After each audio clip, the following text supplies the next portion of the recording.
I never thought my life would collapse because of a car. That morning, I brought a warm batch of waffles to my daughter-in-law's house to surprise her. But the moment I turned into the driveway, I saw the dark blue sedan of Leon, my husband, parked right by Sophie's door. I froze. Leon had said he was going on a business trip hundreds of miles away today. My heart nearly dropped to the ground when I heard his familiar laughter drifting out through the kitchen window, blending with Sophie's sweet, almost sickening voice. I held onto the wall, trying not to fall. Then a sentence from inside made my whole body turn cold. If Aaron finds out, we're finished. In that second, I understood. I was no longer the woman they thought they could easily fool. If you're still listening, tell me where you're watching from. Every comment you leave is another mark in this journey. And if this story has touched you, don't forget to hit like so it can reach even further. I don't remember how many steps I backed away. I only know the waffles slipped from my hand and fell onto the tiled walkway. That sound, a soft, damp thud, still exploded in my head like thunder. A gift I had made with all my heart lay smashed at my feet, just like my 30-year marriage crumbling piece by piece. I stood there, barely breathing, afraid even the smallest noise would alert them inside. But then I realized they weren't even being cautious. Betrayers always assume the victim is still blind. I turned around, stepping back as if the ground could collapse beneath me at any moment. My hands were ice cold, my heart pounding so fast I thought I might collapse before reaching my car. When I finally got inside, I had to sit still for several minutes just to steady my breathing. Everything inside me felt bent out of shape.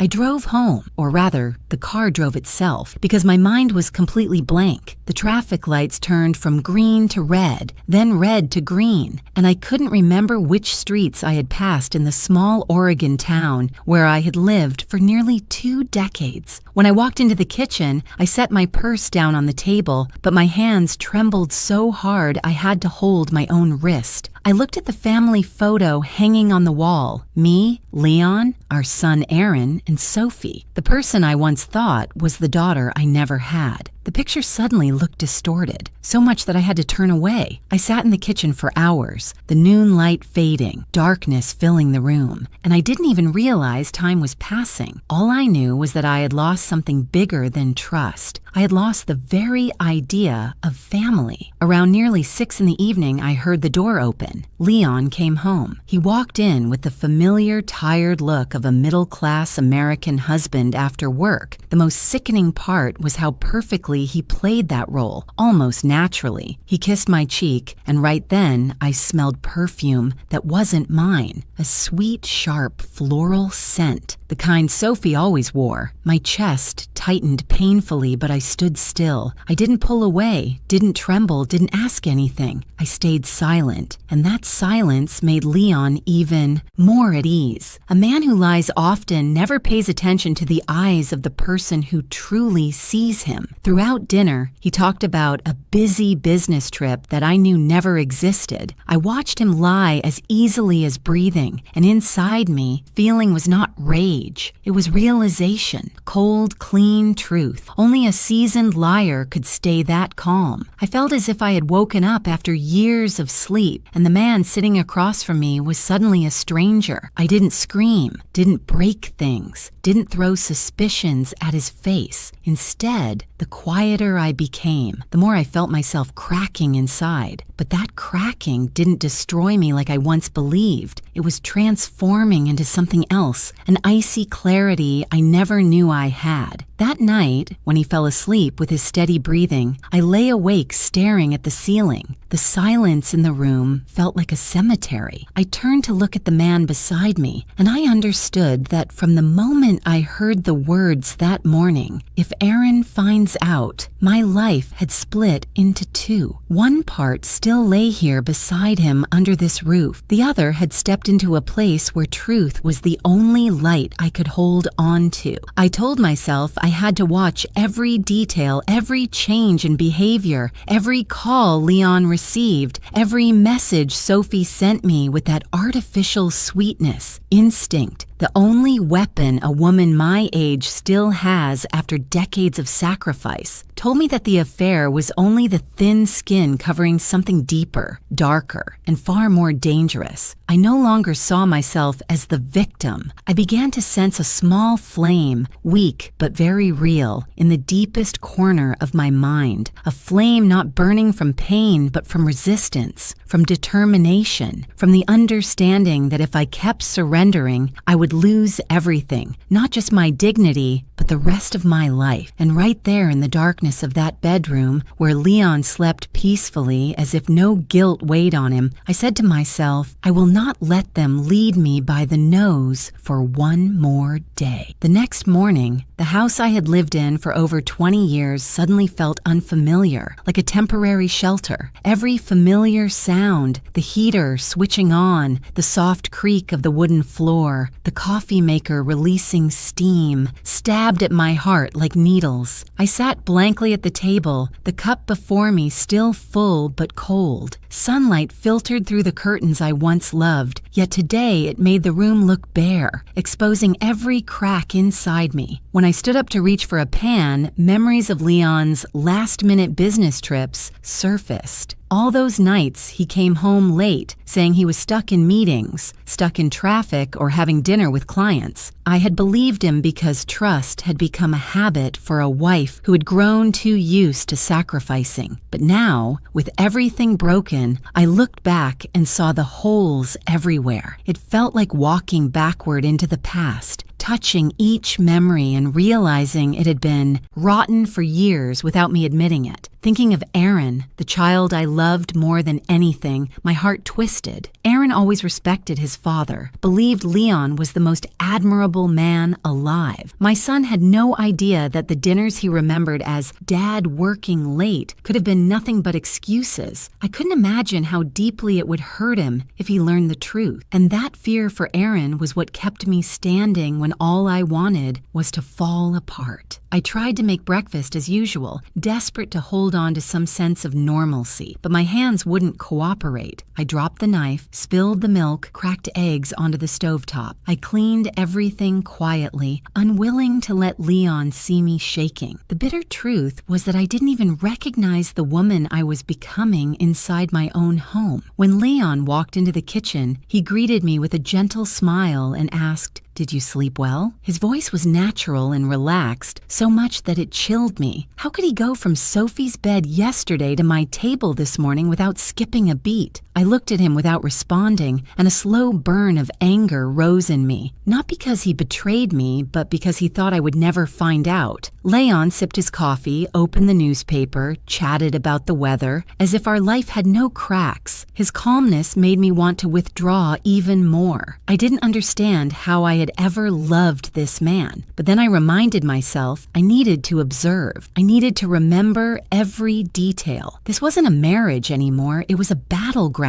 After breakfast, once Leon left the house, I took a new notebook and began recording everything. The time he left, the time he came home, unfamiliar transactions on the bank statement, odd purchases, every subtle shift in his tone, the way he now kept his phone locked. Each line was a stab to the heart, but each line also strengthened my armor. The pain slowly turned into clarity, a sharp, cold clarity, not fueled by revenge, but by survival. I spent the whole morning rechecking receipts I normally ignored because I believed Leon handled everything, and that was when I found a hotel bill, booked under a company name I had never heard of. There was no reason for Leon to book a hotel room in the very city we lived in. I knew I had just touched the surface of something bigger. Before I could gather my breath, my phone buzzed with a message. It was Sophie. "Mom, are you feeling well this morning? I'd love to visit you soon. I miss you so much." I read each word, and my throat felt scorched. Sophie had never sent affectionate messages like this. That overly sweet tone only appeared when someone was hiding something ugly. I replied politely but curtly. I wanted to see how she reacted. Another message followed. I just want to be sure you're not upset. You know I've always loved you. I set the phone down and stared at it, as if the small device could answer all of Sophie's secrets. Her message wasn't concern, it was a probe. She wanted to know whether I had heard anything yesterday, whether I suspected anything. And at that moment, a terrifyingly clear truth surfaced. Leon and Sophie were not only betraying love, marriage, and morality. They were hiding something bigger, something that could hurt not just me, but Aaron, something that needed to be exposed. I looked around the house, once our safe haven, our stability, our warmth, but now every corner was shadowed by the sentence I overheard through that window. If Aaron finds out, we're finished. Those weren't the words of two people having an affair. They were the words of people hiding a crime. I took a deep breath, placed my hand on the notebook, and for the first time in years, I felt like I was waking up from a long, deceitful sleep. I knew what I had to do. From morning until late afternoon, one image kept replaying in my mind. The door to Leon's study. It was always locked. In all our years of marriage, I had never stepped inside without permission. Leon always said it was his private office, a place where he needed quiet for his projects. I had believed him because trusting him had been my default as a wife. But now, that door felt like it was suffocating me. Every time I passed it, I felt as if something inside was knocking, whispering that the truth was in there. Truth Leon wanted to bury. Late that afternoon, as I changed the bed sheets, I suddenly remembered an old wooden jewelry box, Leon's first birthday gift to me after we married. I hadn't opened it in years. I walked into the bedroom, pulled the box from the drawer, and lifted the lid. The soft scent of old wood drifted up,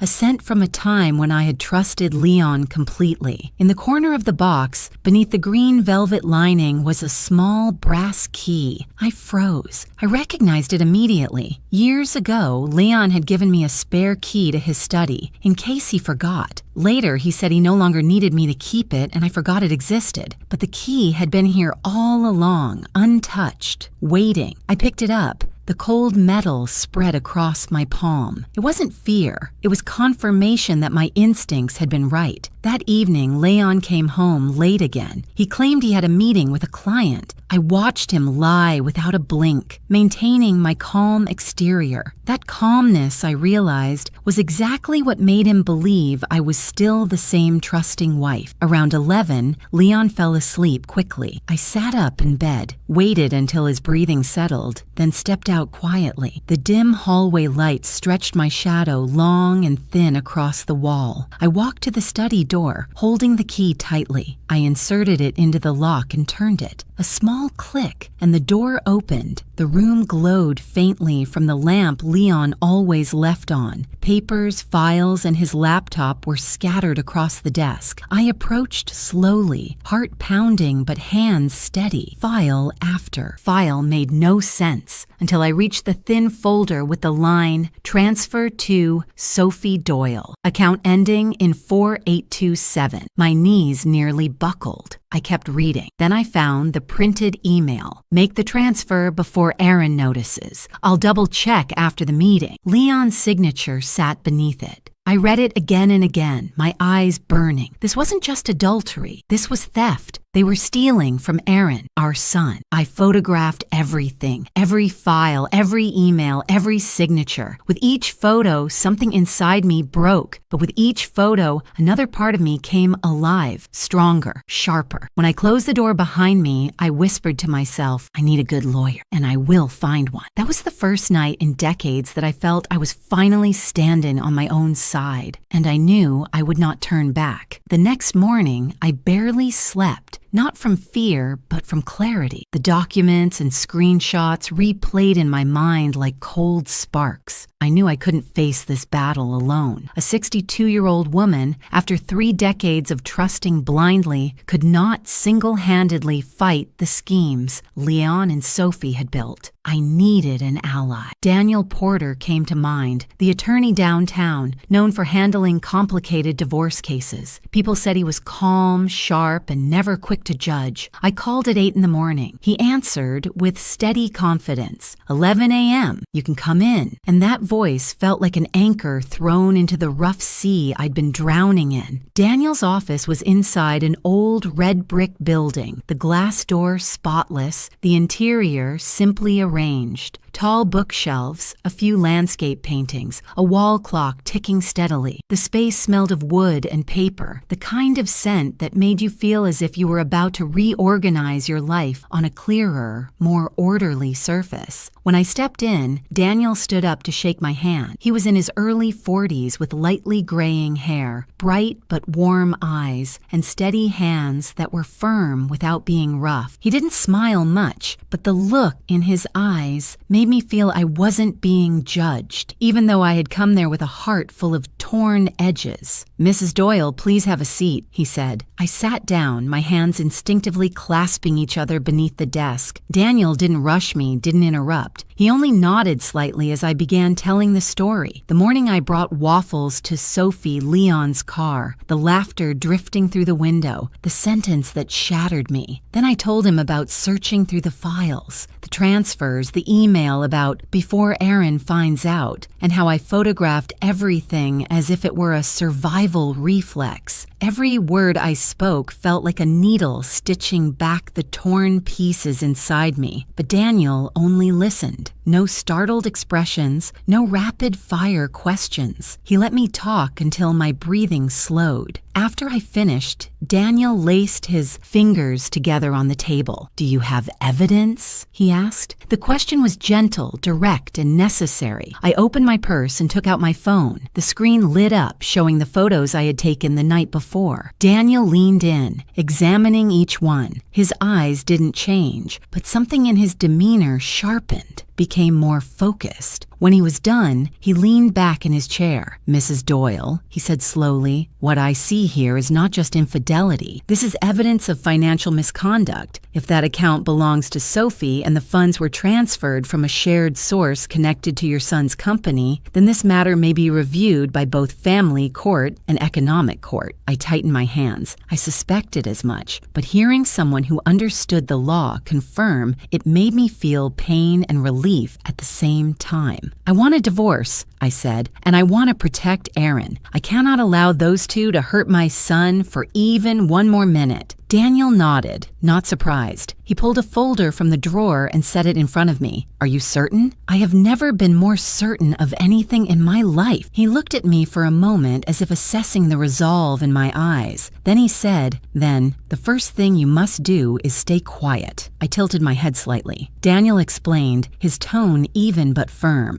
"If Leon or Sophie senses that you know the truth, they'll erase the trail. They may have already started, and if they see you anxious, they'll tighten their defenses. But if you remain silent, they'll keep behaving as usual, and their usual behavior leaves evidence." I felt the truth of his words. Last night, standing in the hallway outside Leon's secretive study, I had sensed that this wasn't a battle of emotions. This was a battle of strategy. "You keep observing," Daniel said. "Document everything. Collect everything. Don't confront them. Don't question them. The quieter you are, the more they reveal who they truly are." That last sentence sent a shiver down my back. It wasn't comfort, it was strategy. When I left Daniel's office, the sky was softly gray, the wind cool as it passed through the row of trees along the street. But my mind was clearer than it had been in years. I no longer felt like a betrayed wife stumbling around in her own home. I felt like someone standing on a high ridge, seeing the road ahead clearly, still rocky, but one I had to walk. When I returned home, everything inside me felt different. No more panic, no trembling. A strange calm wrapped around me, the kind of calm a person feels only when she realizes she has nothing left to lose except the truth. Leon was in the living room watching TV. He looked at me as I walked in, his eyes scanning my face as if searching for something. Maybe he sensed a change. My silence was not the same as before, no longer soft, but edged. Yet I didn't speak. I simply gave him a faint smile and walked past him as though nothing had happened. That calmness made Leon hesitate. He didn't understand it, but that only reassured me that I was on the right path. From that day on, I began to play the role of the perfect wife. I cooked the dishes Leon liked, asked him about work, even made his morning coffee exactly the way he preferred. I spoke just enough not to raise suspicion and stayed quiet just enough to observe, not to save the marriage, but to protect my plan. And the more I watched, the more I saw Leon revealing glaring cracks. Calls he hung up on quickly when I entered the room, late returns home with vague explanations, the uneasy look in his eyes when he received certain messages. Each of those actions was like an ink mark on the map of wrongdoing I was gradually sketching. On Sunday night, as I was cleaning the kitchen, Daniel texted, "The longer you stay silent, the more they expose themselves. Don't forget that." I read the message like a vow I needed to carve into my heart, not for revenge, but to protect myself, protect Aaron, protect the life I built with my own hands. I put the phone away and looked around the familiar kitchen, the heart of my former family, and I quietly told myself, I've begun, and I will not stop. After meeting with Daniel, I entered an entirely new phase, a place where every breath, every word, every glance could become a clue. I began observing Leon and Sophie not with the emotions of a wife or a mother, but with the clarity of someone reconstructing a picture of wrongdoing. At family gatherings on weekends, I watched every glance they exchanged. Sophie kept her head down over her coffee longer than usual whenever Leon got up for more sugar. Leon talked about work with a tone light as air, but Sophie followed each of his words with her eyes, like someone making sure her accomplice didn't slip. Every tiny detail showed me how blind I had once been. I began noticing the way Sophie looked at me, not with the warm friendliness of the woman who once hugged me every Thanksgiving. Now her eyes were tight, cautious, as if one wrong word from me would bring everything crashing down. Sophie avoided being alone with me, always finding excuses to step away, to call a friend, water a plant, check a recipe. But I could tell she was simply avoiding risk. As for Leon, he believed he was subtle, but no one can hide the shift in their routine when they're preparing to do something illegal. The late-night work calls became more frequent, and each time Leon stepped into the backyard or the garage to talk, he carried his phone like a prison key, never out of reach. One night, Leon stepped outside for a call, leaving the door slightly cracked. Through that gap,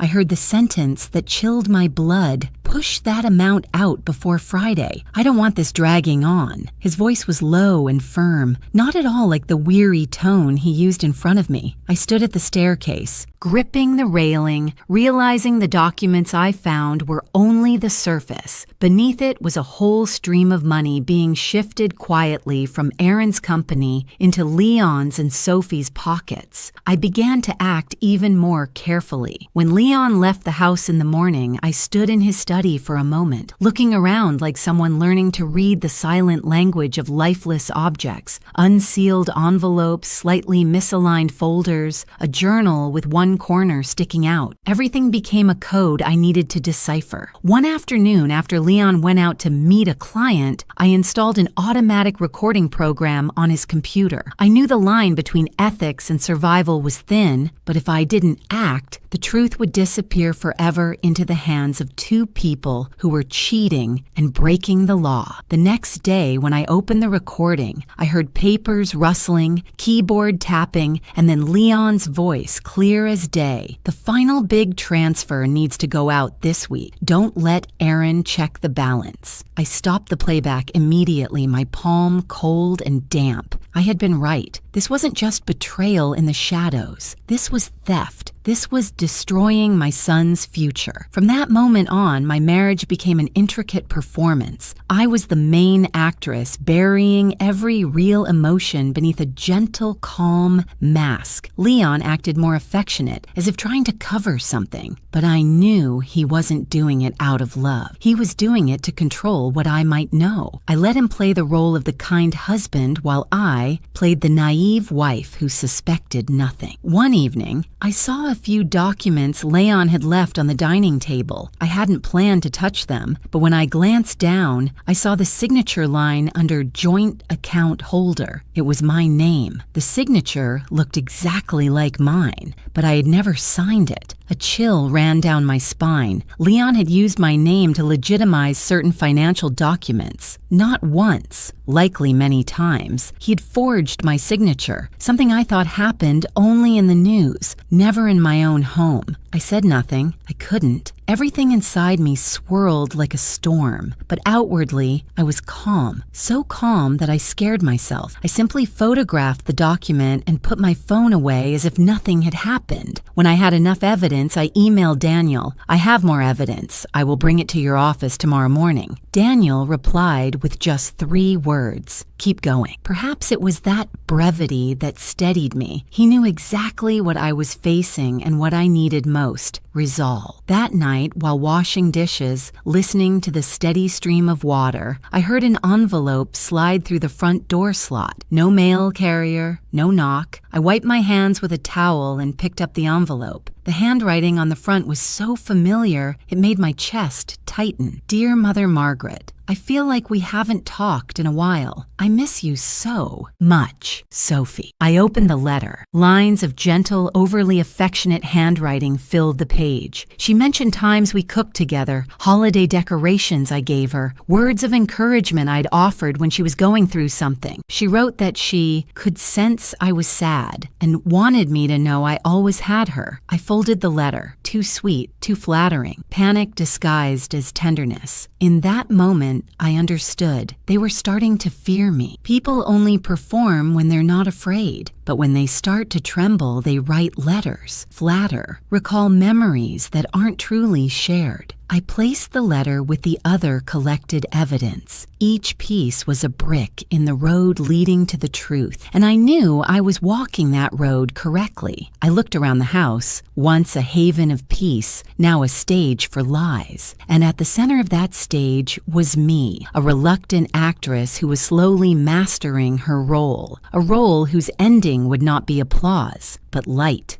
that would expose everything Leon and Sophie were trying to bury. The day I signed the divorce papers, the sky was gray but dry. The sky felt like a blank page waiting for someone to write on it. I sat in Daniel's office, a stack of thick legal papers in front of me, cold, emotionless words listing my name, Leon's name, our wedding date, years of marriage, assets, responsibilities, all condensed into a few pages. "Read it once more, just to be sure," Daniel said evenly. I read slowly. Each line felt like scissors cutting the invisible rope that had bound me to this marriage for 30 years. I didn't cry. In truth, my tears had dried the morning I saw Leon's car at Sophie's house. "Are you ready?" Daniel asked. I lifted my head and looked at him. "If I don't do this now," I whispered, "when will I ever have the courage to live the rest of my life?" Daniel nodded without comment. He slid the papers toward me and pointed to the signature line. I looked at the printed name, Margaret L. Doyle. For a moment, I thought of the young woman decades ago who signed her name at City Hall to get married. The same name, but the woman today was not the woman back then. I picked up the pen. My hand didn't shake. The ink glided smoothly. When I finished, I set the pen down and heard a soft click on the wooden desk. A very small sound, but inside me, it echoed like a lock turning for the final time. "It's done," Daniel said. "From now on, leave the rest to me." I sat still for a moment, letting the truth settle in. "When will he know?" I asked. "As soon as the court receives the documents and sends the official notice," Daniel replied. "Within a day or two? Maybe sooner." I nodded. Part of me wanted to run from everything, hide beside the ocean, pretend I had never seen those filthy records. But the stronger part told me, I have come this far. Turning back is not an option. On the way home, I pulled over on a quiet street while waiting for a red light. A strange feeling spread through my chest, light and painful at the same time, as if I had cut out a tumor that had grown deep inside me. It used to be part of my body, but it had also been killing me slowly. That afternoon, near 6 in the evening, the landline phone in the kitchen rang. The old kind of phone I kept out of habit, even though everyone used cell phones now. I was washing dishes, my hands covered covered in soap, but instinct told me I needed to answer. "Hello?" I said. There was a beat of silence. Then Leon's voice came through, tense and dry. "Margaret, what is happening?" His voice was no longer calm like usual, no longer the voice of a husband coming home asking his wife what was for dinner. I could hear his rushed breathing, the faint sound of someone speaking in the background at his office, and I understood. He had just gotten the call from the court. "The court called me," Leon continued. "You filed for divorce? Is this some kind of joke?" I turned off the faucet, wiped my hands, and leaned against the kitchen cabinet. "No," I said, my voice so steady it surprised even me. "It's not a joke. What's going on with you? What's wrong, Margaret?" He lowered his voice, trying to sound concerned. "What did I do that made you—" "Leon," I cut in, soft but firm. "You know exactly what." Silence fell on the other end, as if someone had snatched the script right out of his hands. The pause stretched so long I could hear the hum of the air conditioner behind me. Then Leon changed his tone. "If you're upset about something, we can talk. 30 years. You're throwing everything away over a moment of anger?" I smiled, though he couldn't see it. "It's not over a moment of anger," I answered. "It's because I spent 30 years trusting the wrong person." I set the phone down before he could say more. My hands no longer trembled. My heart pounded hard, but it wasn't fear. It was the heartbeat of someone who had finally made a decision she had hesitated over for far too long.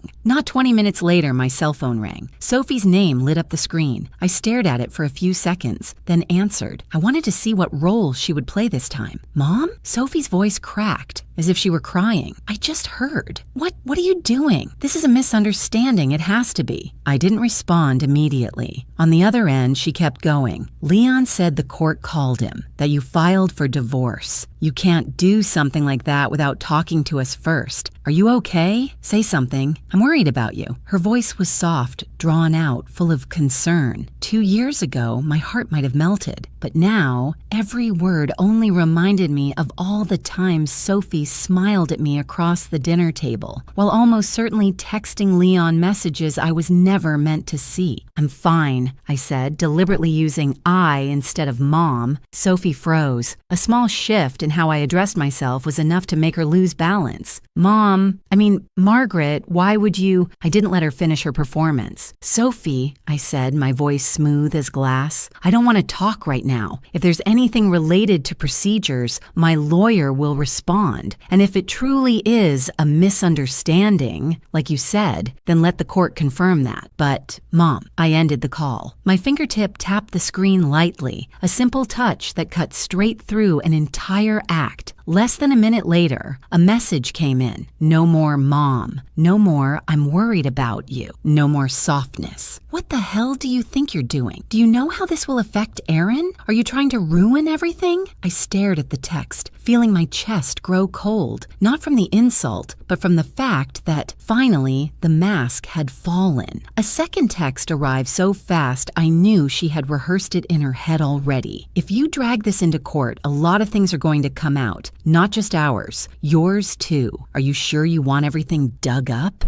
I inhaled slowly and screenshot the messages. Every line was a knife, but also a piece of evidence. I didn't reply. I didn't need to argue with someone who had slept with my husband and helped siphon money from my son's company. That night, I sent all the screenshots to Daniel with one brief line. "They've started threatening." He called soon after. "Are you all right?" he asked. "I'm fine, just mourning what I once believed was real." "I understand," Daniel said. "Save all the messages, all the emails. Don't delete anything. This is intimidation, coercion. Legally, it doesn't help them. In fact, it hurts them." I nodded, even though he couldn't see it. "What do you think they'll do next?" Daniel paused for a moment. "When guilty people panic," he said, "they usually go one of two ways, begging or threatening. They've already done both today. Stay calm. Keep recording. You're not alone in this." The next morning, when I opened my email, I saw an anonymous message. No name attached, just a blank, unfamiliar address. Subject line: "If you know what's good for you, stop." The body was only a few lines. "If you don't want Aaron to find out everything, withdraw the divorce petition. Some things are better left buried. Don't make us do something no one wants." No signature, none needed. I knew exactly whose tone that resembled. I didn't feel fear, I felt something sadder. They were using my love for my son as leverage. They struck at the softest place, thinking that if they mentioned Aaron, I would retreat. They didn't understand that because of Aaron, I had no choice but to move forward. I printed the email, placed it into a folder, then forwarded it to Daniel. He called within minutes. How long ago did you get this? I just opened it this morning. Good. Leave it in your inbox. Don't reply. Don't delete anything. This is more evidence. The more we have, the clearer the picture becomes for the court. That evening, Leon didn't come home. No call saying he'd be late. No text. I sat in the living room listening to the wall clock tick. Not until almost 10 p.m. did my phone vibrate. A text from Leon. I'm staying at a friend's for a few days. I think we need time to cool off. I looked at the message and almost laughed. Time to cool off wasn't for my sake. It was for him. To gather documents, erase traces, call his lawyer, strategize. I didn't reply. The next day, a neighbor mentioned seeing Leon driving out of town early that morning. Sophie didn't show up at the small shop where she worked part-time either. I didn't wonder where they went or who they were staying with. I only understood one thing. When cornered, they chose to run. In the days that followed, the house grew quiet in a different way. No more Leon rummaging in his office, no more midnight trips to the refrigerator. I slept a few hours straight, no longer jolting awake at 3 a.m. from the sound of someone turning over beside me. But I didn't fool myself into thinking it was over. In fact, the quieter things became, the more certain I felt. The real battle was just beginning. One evening, while I sat at the kitchen table sorting through all the evidence I'd gathered, emails, transfers, recordings, messages, threats, I realized my hands no longer shook. Each page was no longer an open wound, but a milestone. Each milestone moved me farther from the darkness Leon and Sophie had created. I organized everything into labeled folders, then placed them into a box and locked it. I used to think only men needed secret safes. Now I understood women need a place for truth too. That night before bed, I stood at the doorway of my bedroom, looking at the neatly made side of the bed that used to be his. I didn't feel lonely. I simply felt tired. The kind of tired that comes after a day spent doing something that matters. I turned off the light, lay down, and listened to the wind brushing through the trees outside. In the darkness, I whispered to myself, they can run, they can threaten, they can lie. But this time, I have the law and the truth beside me. I'm no longer the woman standing outside a window, holding a fallen waffle with no idea what to do. With that thought, I closed my eyes. For the first time in a long time, I slept through the night, because I knew that tomorrow and the days after, I wouldn't be on the defensive anymore. I had filed, I had struck back, and I would see this through to the end. 3 days after Leon left the house, the atmosphere around me shifted completely. Not peace, but the heavy stillness before a storm. I could feel they were planning something. Their panic hiding behind the unusual silence. No messages from Sophie, no calls from Leon. That kind of silence never means peace. It means calculation. That day, I cleaned the house, keeping everything in its place. When a woman prepares for battle, she often straightens the small things first, reminding herself she still controls some part of her life. Around 10 p.m., I was sitting on the couch reading a few of Daniel's notes when someone knocked on the door. 3 knocks, hard and forceful. Not the polite tap of a neighbor returning misplaced mail. This kind of knock carried an urgency, as if the person outside wanted to shatter the quiet I had worked so hard to rebuild. I set the papers down and walked to the door. Through the narrow gap, I saw 2 figures. The porch light illuminated their faces. Leon, Sophie. They stood closer together than usual, not out of affection, but out of fear. I knew instantly they weren't here to apologize. I opened the door just enough to see them clearly. "Margaret," Leon said, trying to keep his voice steady. "We need to talk." I looked at him for a long moment. His eyes were still the same eyes of the man I once loved, once held hands with during late afternoon walks in the park. but now those eyes held a mix of anger and worry. The confidence of a man who thought he controlled everything was gone. "I have nothing to say," I replied calmly. Sophie stepped forward. She wore a long beige coat, her hair pulled back hastily, mascara smudged as if she had been crying or wanted to look like she had been. Her eyes were red, but without the depth of real pain, only the trembling of someone afraid of exposure. "Mom, please, just listen. Don't tear the family apart. Don't make things worse." I narrowed my eyes. "Family?" I asked. "Which family are you talking about?" Sophie bit her lip but said nothing. She turned to Leon for help. Leon stepped closer. "Margaret," he said quietly, "you're overreacting. Divorce. It doesn't have to go this far. You're angry. I get it. But bringing a lawyer into this will only make things messier." I leaned lightly against the door, keeping distance. "I'm not angry," I said. "I just see the truth." Leon's face tightened. Sophie jumped in immediately, louder. "If you're listening to stupid rumors or letting people twist things, Margaret, you have to understand none of that is true. We didn't do anything wrong." I looked at her without blinking. "Then why are you afraid?" Sophie flinched. Her eyes flashed with panic before she tried to recover her sorrowful expression. Leon suddenly stepped closer, placing his hand on the doorframe, his voice shifting from calm to cold, sharp as a blade. "You think you can take me on? You'll have nothing if you continue. No money, no home, no reputation. You're destroying yourself." I tilted my head slightly, meeting his gaze. It was the first time I truly saw the truth in his expression. Arrogance barely covering fear. People only threaten when they know they're losing. "We'll see," I said, each word slow and steady. Sophie immediately lost control. She grabbed Leon's sleeve, her voice cracking. "I told you, if she doesn't stop, Aaron will find out. I don't want him to hate me. Tell her to stop. Do something." I almost couldn't believe what I was hearing. Sophie had just blurted out the very thing she had tried so hard to hide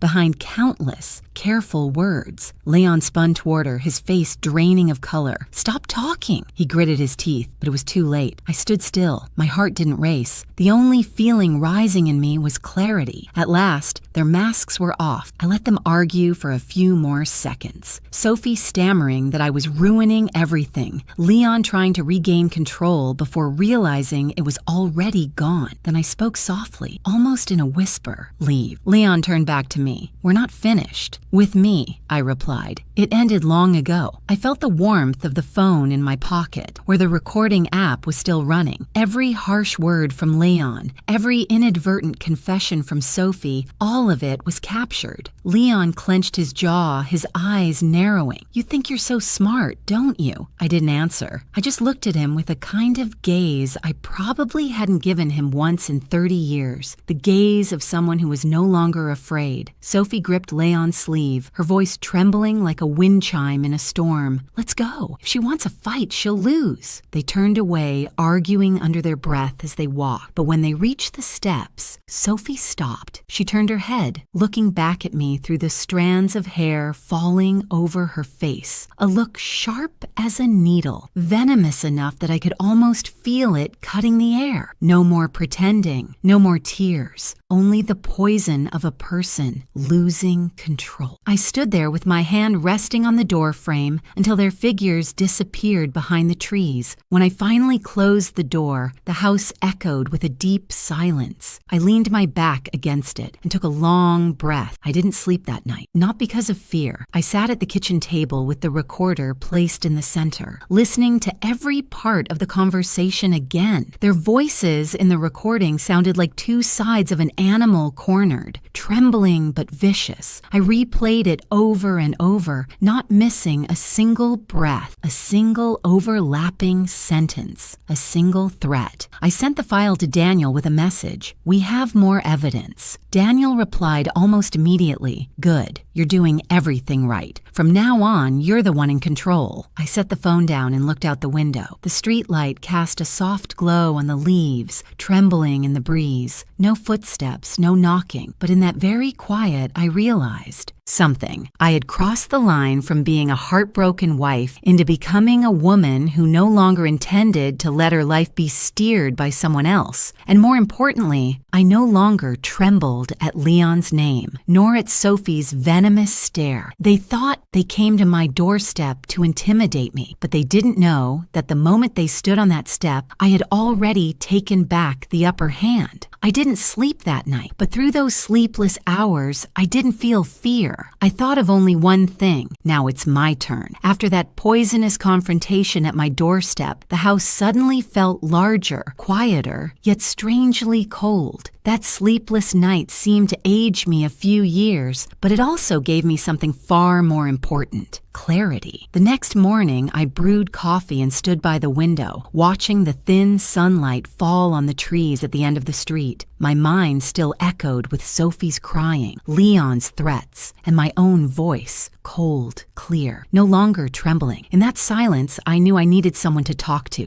not to cry to, but to steady myself. A name surfaced in my mind unexpectedly, Helena. We'd been close friends for almost 20 years, raising children side by side, volunteering at church together, sharing peppermint tea on porch steps in late afternoons. But then her husband was transferred for work. They moved to another state, and life slowly pulled us apart. But Helena, I had never forgotten her. And that morning, I called. The phone rang only 3 times. Margaret? Helena's voice held no distance at all. Are you okay? You sound strange. I couldn't speak for a few seconds. Finally, I exhaled. Can you come? My husband is grabbing the keys. Don't do anything alone, she said, without asking another question. Just an hour later, Helena was standing at my door. A touch of silver at her temples made her look wiser, but her eyes still held the same warm strength I remembered. She didn't say a word. She hugged me for a long time, a hug that cracked the wall I had been building inside myself for weeks. I didn't cry, but I felt something inside me soften like early snow melting in sunlight. What happened to you?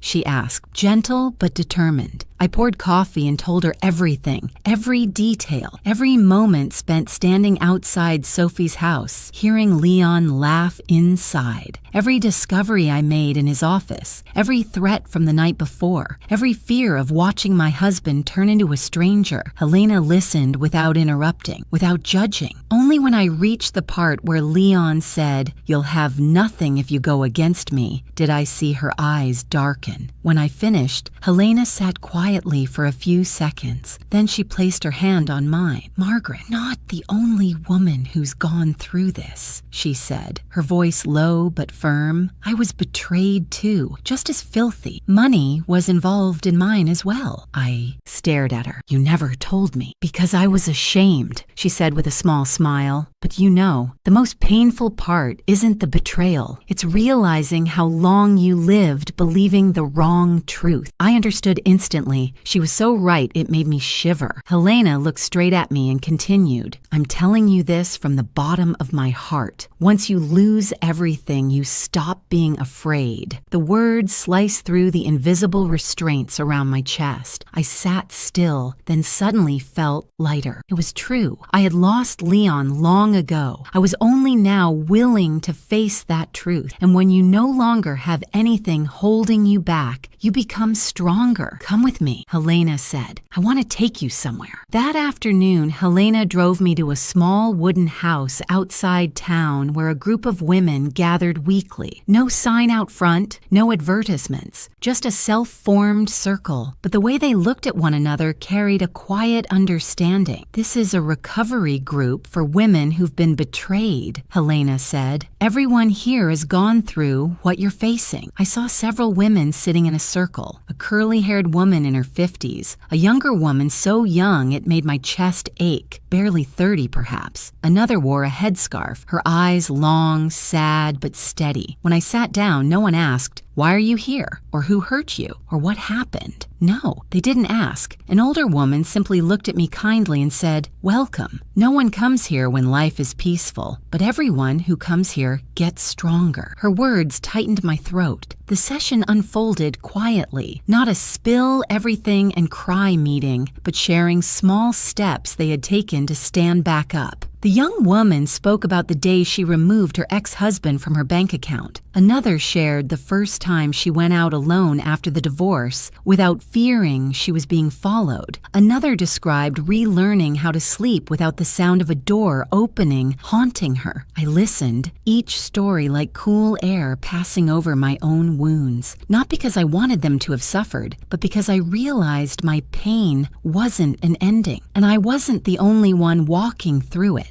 When it was my turn, I didn't share every detail, but I shared enough. I spoke of the double betrayal, the financial deceit, the hidden accounts, the moment I stood outside my daughter-in-law's home, hearing my husband laugh with a younger woman. The group fell silent. Then the oldest woman placed a hand on my shoulder. "You're still standing, which means you're stronger than you think. From now on, let that strength lead you to freedom." On the way home that evening, I looked out the car window. The streets I once viewed as heavy suddenly felt breathable. Helena smiled when she noticed my quietness. "What are you thinking about?" "Freedom," I whispered. Helena nodded. "That's the real goal, not revenge." I turned to her. I thought I wanted revenge, but I just want to be free of Leon, free of the darkness he built around me. "Then remember," Helena said softly, "the truth will free you, but it will also expose those who tried to use you." Back home, I walked into the kitchen, set down my bag, and poured myself a glass of water. The warm light reflected on the oven door, revealing something different in my face. Not younger, not prettier, but clearer, sharper. I walked to the office, opened the evidence box, and organized everything once more. My hands didn't shake. Everything felt defined in a way it hadn't before. Freedom comes only when the truth is revealed. I picked up my phone and opened Daniel's last message. "The hearing will take place sooner than expected. Prepare yourself." I inhaled slowly and exhaled. I had cried enough, feared enough, lost enough. Now it was time to stand tall. In the coming days, I would face Leon, Sophie, their lawyer, and whatever excuses they had rehearsed, but I no longer felt overwhelmed. I had heard stories far more heartbreaking from other women. I had seen Helena rise from her own betrayal, and I understood no one is going to save me but me. I closed the evidence box and locked it. The storm was coming, but I was no longer the woman trembling outside a window. I would walk into that hearing with open eyes and a steady heart. In the days leading up to the hearing, the suffocating silence Leon and Sophie created shifted into a series of strange actions, like two hooked fish thrashing in a final frantic struggle before the noose tightened. On Monday morning, when I opened the door to get the paper, a massive bouquet of white lilies sat on the step. I recognized instantly that these were the flowers Sophie once said she couldn't stand the smell of, but the small card attached read, "To Mother Margaret, wishing you health and happiness, Sophie." The lavender ink curled delicately, soft enough to seem heartfelt. If I hadn't heard her the other night terrified of Aaron finding out the truth. I set the bouquet on the table without a flicker of emotion. The scent was strong, the falseness even stronger. The next afternoon, a gift box arrived. A cream shawl Sophie once complimented me on during Christmas. Inside was a handwritten letter filled with empty apologies about family bonds, unfortunate misunderstandings, and hoping for forgiveness. I read it all because I needed to see their intent clearly, but not one line stirred anything in me, not anymore. The next day, Leon sent a very long letter saying he cherished our 30 years together, that he always loved me in his own way, but slipped in lines about how everyone makes mistakes, that we should handle this privately, and ended with a familiar phrase often used by manipulators. "I don't want to hurt you, but if you don't stop, things will get out of hand." I folded the letter and placed it with the rest of the evidence. Those gestures weren't affection. They were the desperate reach of a drowning man trying to pull someone down with him. I wasn't that someone. That weekend around noon, the doorbell rang. When I answered, a young police officer stood on the porch, polite and serious. "Mrs. Doyle, we've received a report that you've been harassing and threatening Ms. Sophie Doyle over the past several weeks. I'm here to verify the information." I straightened, hand resting lightly on the door. No panic, no shock, The only thing I felt was a cold certainty that they had begun attacking the place they thought I was weakest, my credibility and composure. "I understand," I said. "Would you like to come in?" I led him to the kitchen and offered him a glass of water. He took out a notebook and asked each question according to protocol. I answered calmly, so calmly even I marveled at it. "I haven't contacted Sophie except to respond when she called me. And here, every threatening message, every letter, every anonymous email, I've kept all of them." I handed him the evidence folder I had prepared. He flipped through it, reading a few of Sophie's messages and the anonymous note. His eyebrows drew together slightly. "You've kept remarkably calm," he said quietly. "I'm tired of letting other people write my story," I answered. I signed my statement and called Daniel. The officer waited to confirm the details. Daniel picked up quickly, his tone steady but edged with steel. "Mrs. Doyle handled it correctly. Officer, I want to ensure every piece of evidence she provided is properly recorded. This is not a harassment case. This is a clear attempt to discredit my client right before the hearing." The officer nodded. "I realized that when I looked through the documents. We'll forward this file to the Internal Investigation Unit. Thank you for your cooperation." When he left, I closed the door and let out a long breath, not out of fear, but because it had never been clearer. They were playing their final chess moves, hoping to push me off the high ground. 3 days later, when I brought the trash out to the curb, I saw Leon crouch near the entrance to my yard. He didn't know I was standing behind him watching. Leon was digging through my trash, opening each bag, flipping through every cardboard piece, checking every small note. Looking for what? Signs of psychological instability? Something similar to the story he once used to justify his own behavior? Something to convince the court that I was not mentally sound when I filed the petition. I stood still, saying nothing, watching that man, someone I had trusted for so long, on his knees in my garbage. My heart didn't ache anymore. It was simply empty. Eventually, Leon realized I was standing there. He shot upright, his face flushing, then paling. "Margaret, I was just looking for whatever dignity you still have left in there?" I asked softly. Leon opened his mouth, but no words came. Then he walked away quickly, like someone gasping for air. I looked at the torn open trash bags and saw myself, 30 years ago, collapsing if I had witnessed this. But the woman I was now simply put on gloves and cleaned each bag. When I brought the trash back, Daniel called. "Leon just hired a private investigator," he said bluntly. "They're trying to find anything to claim you're unstable. You need to keep everything calm and consistent. Understood?" "I know," I answered. "He's desperate." Daniel exhaled softly into the phone. "Exactly. When a liar hits the end of the road, their actions become ridiculous and meaningless. But you must stay mentally strong as steel." After that, I called Helena. When she heard about Leon digging through my trash, she burst into laughter until tears formed at the corners of her eyes. "See," Helena said through her incredulous laughter, "desperate people always reveal who they really are. You don't need to attack. They dig their own holes." "But I don't feel satisfaction," I said quietly. "I just feel sad for what once existed." Helena stopped laughing. "And that's exactly why you'll win. You're not fighting to destroy them. You're fighting to be free." I stood there for a moment. Then I said, "I will win, but I want to win the right way, by the law." The night before the hearing, I opened all the windows and let the autumn wind sweep in. The cool air was so crisp I could hear dry leaves skimming along the walkway. I laid all the documents on the kitchen table, each folder organized exactly as Daniel instructed. Bank transfers, emails, threatening messages, recording of the confrontation, photos of forged signatures, timeline notes, and Leon's unusual behaviors. I looked at everything and realized each small piece was a step I had taken to walk out of the darkness of that marriage. When I closed the box, I didn't hear my heartbeat pounding anymore. Only a calmness, a new kind of calm that had never existed in those 30 years. As I placed the box into the trunk of my car, I whispered, "Enough, Margaret.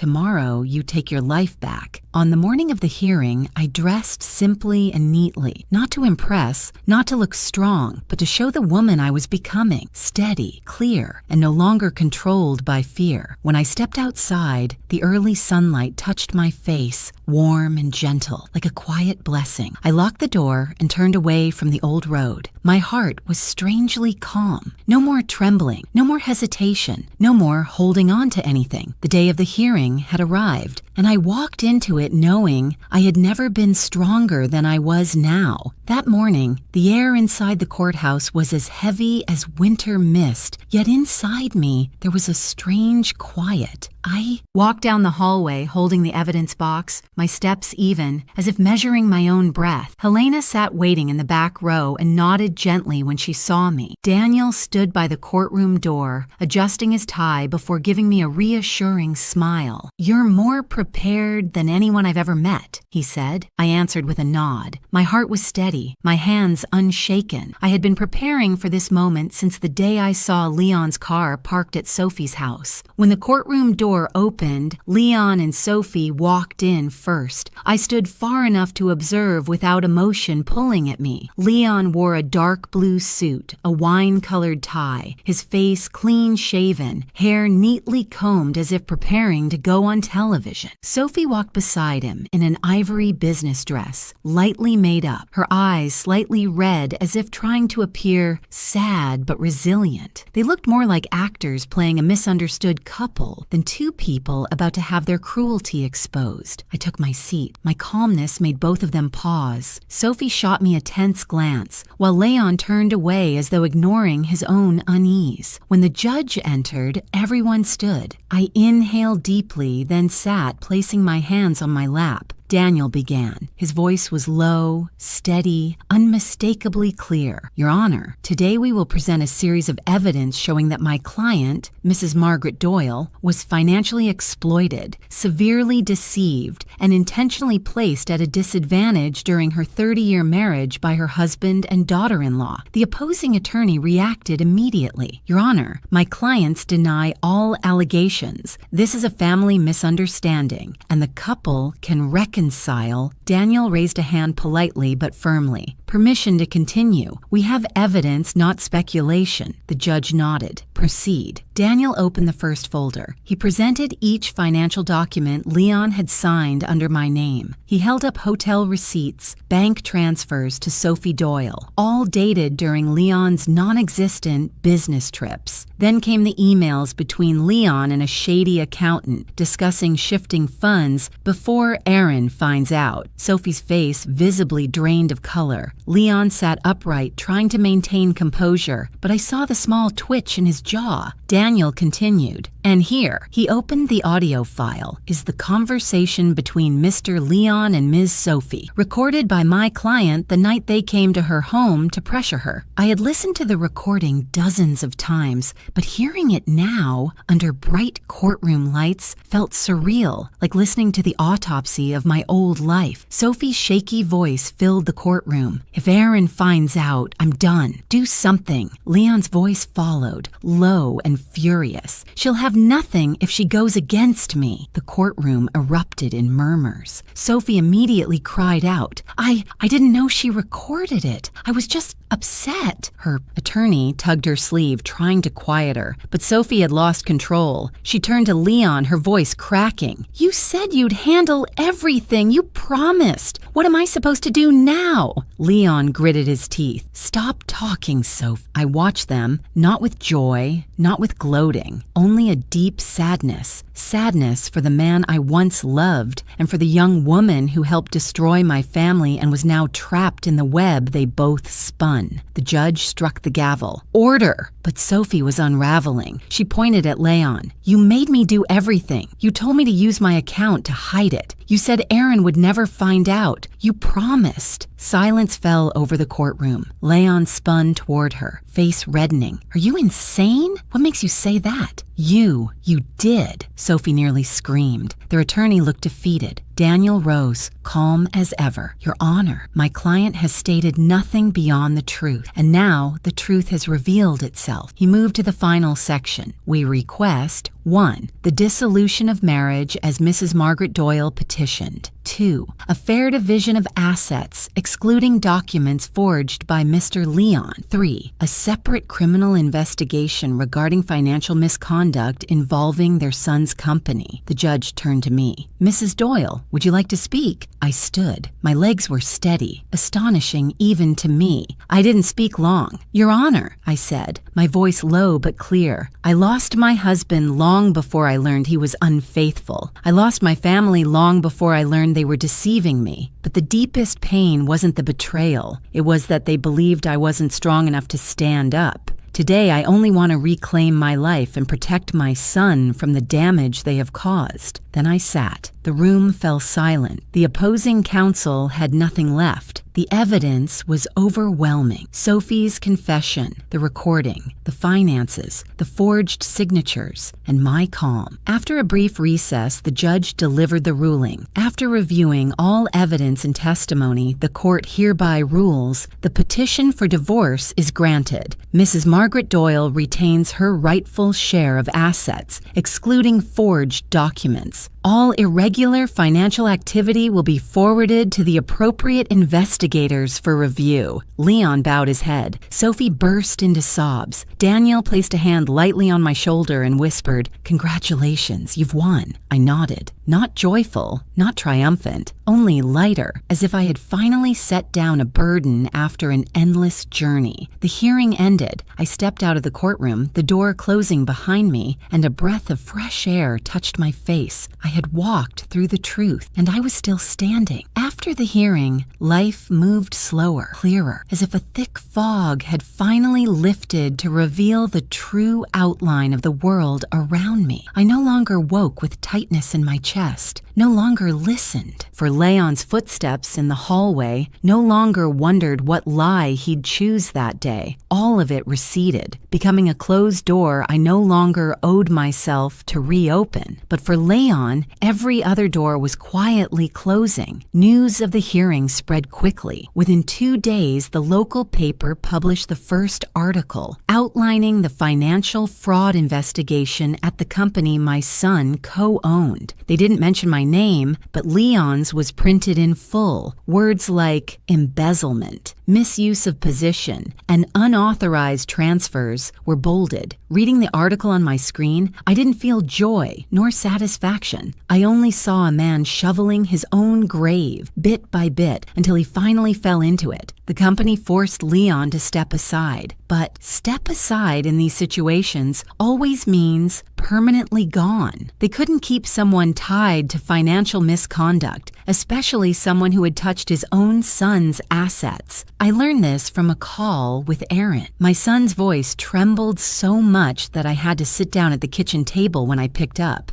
"Mom, I'm sorry, I didn't know. I don't understand how Dad could do that to you, to me." I closed my eyes, listening to my son's shaky breathing on the other end. For years, I had imagined this moment. I would tell him everything. He would hurt. Then we'd hold each other and cry. But reality was different. My voice sounded low, soft, and calm. So calm, I barely recognized myself. Live better than your parents ever did. That's all. I heard Aaron let out a small sob. I will. I promise. When I hung up, my heart didn't ache anymore. Maybe because that pain had already been worn down to its very end, leaving behind a new space. Empty, but not desolate. The next day, I gathered the last of Leon's belongings. Old dress shirts, a few thick books he once said I wasn't knowledgeable enough to read, a box of buttons, worn-down work shoes, and the watch he loved, the one Sophie had given him for his birthday. I put everything into 3 large bags and set them out on the curb beside the trash bins. The sun was gentle that day, the wind brushing through the row of maple trees, and I looked at those bags as if they were 30 years of burden sliding off my shoulders. Not a single tear fell, no tightness in my throat like in the early days. I turned back into the house, closed the door, and the room suddenly felt wider, brighter, like it finally had space to breathe. Leon's friends, the ones who had gathered at my house every weekend, called me Sweet Margie, praised Leon as a level-headed, solid man. All disappeared. No one called to check on me. No one asked if I was okay. No one offered help.